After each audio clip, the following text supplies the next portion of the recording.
ৰাজু পেগু ডাঙৰীয়া আমাৰ সৈতে উপস্থিত থাকিব। দেউৰী সাহিত্য শাখিত পৰিষদৰ কাৰ্যবাহী সদস্য ৰাকেশ বৰদেউৰী ডাঙৰীয়া, ঠেঙাল কছাৰী সাহিত্য শাখিত পৰিষদৰ কাৰ্যবাহী সদস্য ৰাজু শইকীয়া ডাঙৰীয়া, গোগামুখ আঞ্চলিক পঞ্চায়তৰ সদস্য চন্দন পেগু ডাঙৰীয়া, এই কচুতলী পঞ্চায়তৰ সন্মানীয় সভানেত্ৰী ৰিংকুমণি পেগু ডাঙৰীয়ানী আমাৰ সৈতে উপস্থিত আছে।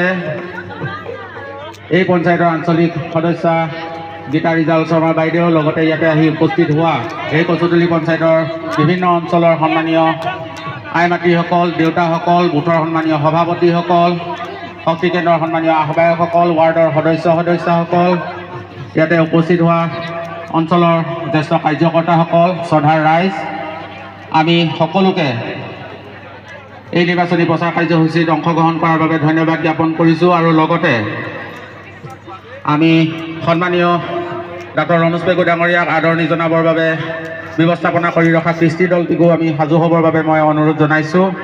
আৰু ইয়াৰ লগে লগে আমাৰ মাজত উপস্থিত থকা ধেমাজি জিলা পৰিষদৰ সন্মানীয় উপসভানেত্ৰী ক্ষমালী বৰদেউৰী ডাঙৰীয়ানীক তেখেতৰ নিৰ্বাচনী বক্তব্য ৰাখিবৰ বাবে মই অনুৰোধ জনাইছোঁ।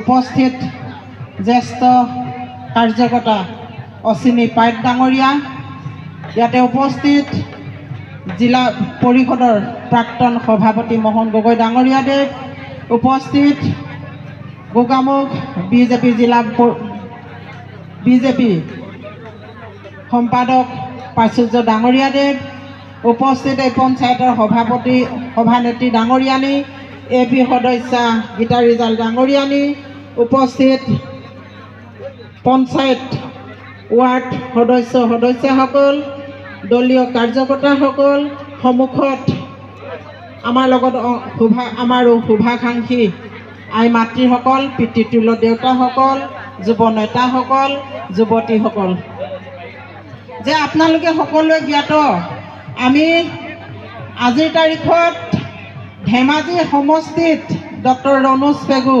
ডাঙৰীয়া NDA এজন মনোনীত প্ৰাৰ্থী, আৰু তেখেত আমাৰ অচিনাকি এজন ব্যক্তি নহয়, তেখেত আমাৰ একেবাৰে ঘৰৰ এজন চিনাকি ব্যক্তি।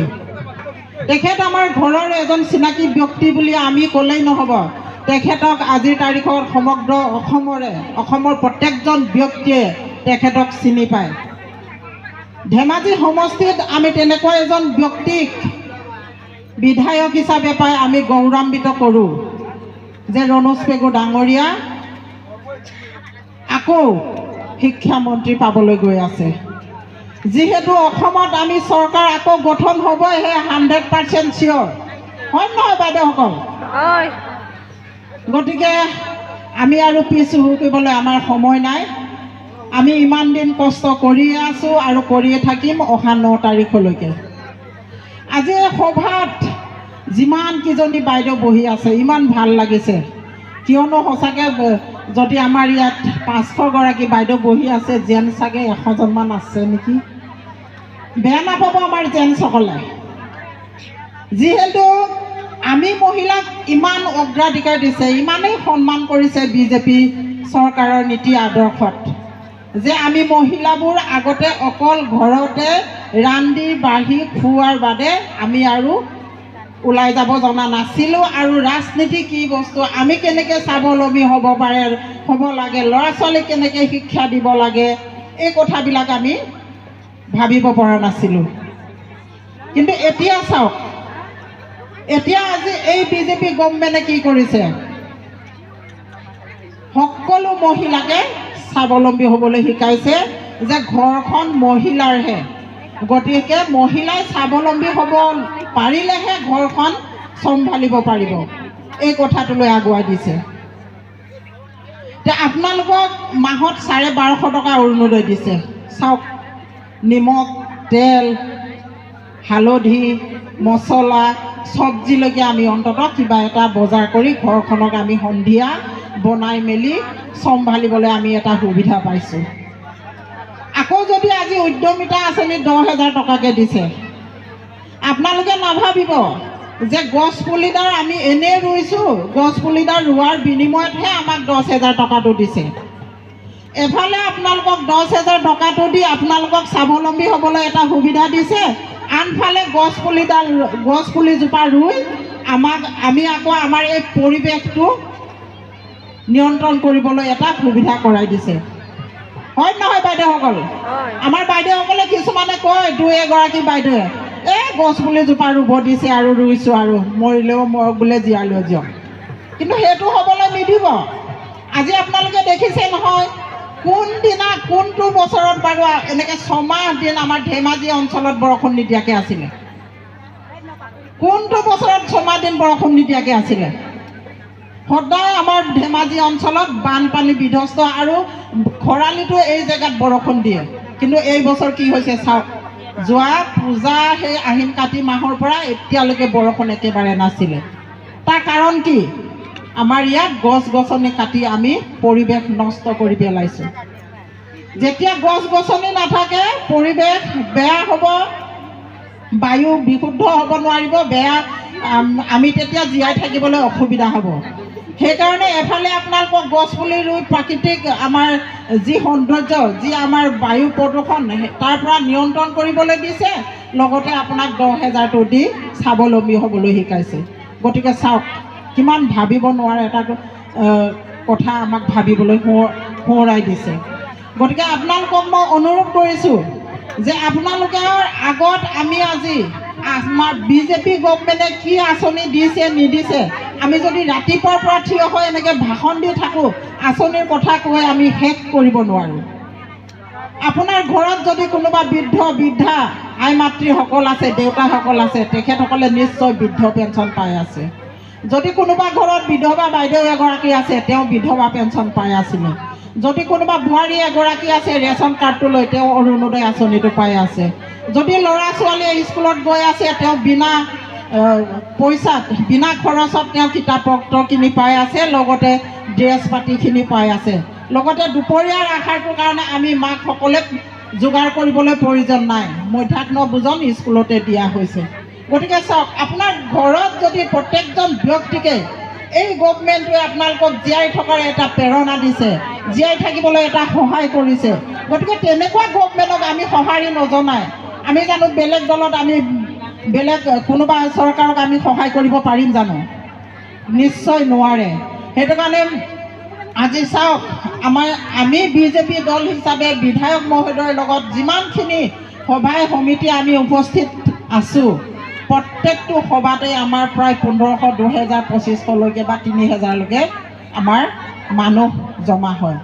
কিন্তু মই দুটামান কংগ্ৰেছৰ এতিয়াও সভা দেখি আহিছোঁ, মানে তেখেতসকলৰ বিধায়কজন আহি আছে, মানুহ আহিব পাবলৈ এনেকৈ থিয় হৈ খাপ পাতি আছে, ইফালে ইফালে চাই আছে। আৰু দুটামান মঞ্চ দেখি আহিছোঁ, অকল ফিক্সাৰখিনি আছে, মানুহটোতো এটাও নাই, নাথাকিবই।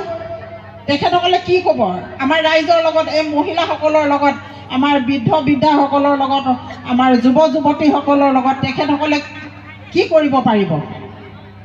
একোতো কৰিবই নোৱাৰে। যোৱাবাৰ এটা আপোনালোকে ফেচবুকত চাইছেনে নাই মই নাজানো, অখিল গগৈ ডাঙৰীয়াই ভাষণ দিছে, এই অৰুণোদয় আঁচনি বোলে 1250 টকা দি কি উপকৃত কৰিছে?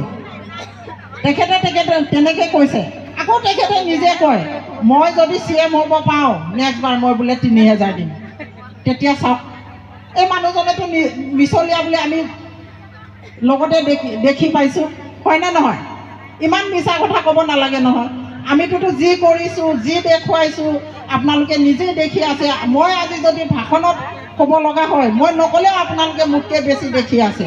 আমি এই কচুতলি পঞ্চায়তত আমি কেনেকুৱা এটা ৰাস্তাত খোজকাঢ়িছিলোঁ আগতে, মহৰী কেম্পৰ পৰা গোগামুখলৈ বা গোগামুখৰ পৰা ওখ মাতিলে আমি কেনেকৈ গৈছিলোঁ। কিন্তু আজি 10 বছৰ যেতিয়া বিজেপি গভৰ্ণমেণ্ট আহিলে, অহাৰ লগে লগে চাওক কিমান এটা পৰিৱৰ্তন হৈছে। যি চৰকাৰে নেকি কংগ্ৰেছ চৰকাৰে 70 বছৰ ৰাজত্ব কৰিলে, সেই চৰকাৰৰ দিনত একেবাৰে একো কৰিব নোৱাৰা এটা কাম আজি 10 বছৰত বিজেপি চৰকাৰে কৰিছে।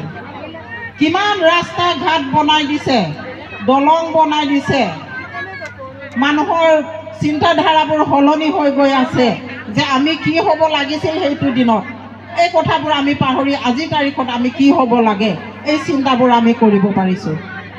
গতিকে মই সকলোকে অনুৰোধ জনাইছোঁ, আপোনালোকক মই আচলতে ক'বই নালাগে, আপোনালোকে সকলোৱে আগ্ৰহী, আপোনালোকে 9 তাৰিখটোৰ কাৰণে আপোনালোকে সকলোৱে ৰৈ আছে যে আমাৰ বিধায়কজনক আকৌ এবাৰ আমি বিজেপি পদুম ফুলৰ চিম্বলত আমি ভোট দি সকলোৱে আকৌ সৰ্বাধিক ভোটত যাতে আমি জিকাই নিব পাৰোঁ, সেই আশাহে আমি কৰি আছোঁ। গতিকে এই সভাত আজি যিমানসকল আই মাতৃ আছে, দেউতাসকল আছে, যদি কোনোবা এই সভালৈ অহা নাই, আপোনালোকে অন্ততঃ আজিৰ পৰা গৈ তেখেতসকলকো 2 এষাৰ কথা শ্বেয়াৰ কৰক যে আপোনালোকে যিহেতু হাৰা দলত ভোটটো দি আপোনালোকে নিজকে কিয় মাৰিব বিচাৰিছে।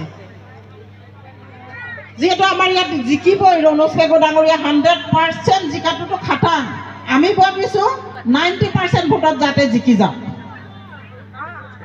যদি আমাৰ ইয়াত 1.5 লাখ ভোট পুলিং হয় তেতিয়া 1,20,000 ৰণোজ পেগু ডাঙৰীয়াই পাব, বাকী 10-20 হাজাৰটো এই কি আছে এইবিলাকে 3টামান আৰু মানুহ আছে নহয়, তেখেতসকলক আপোনালোকে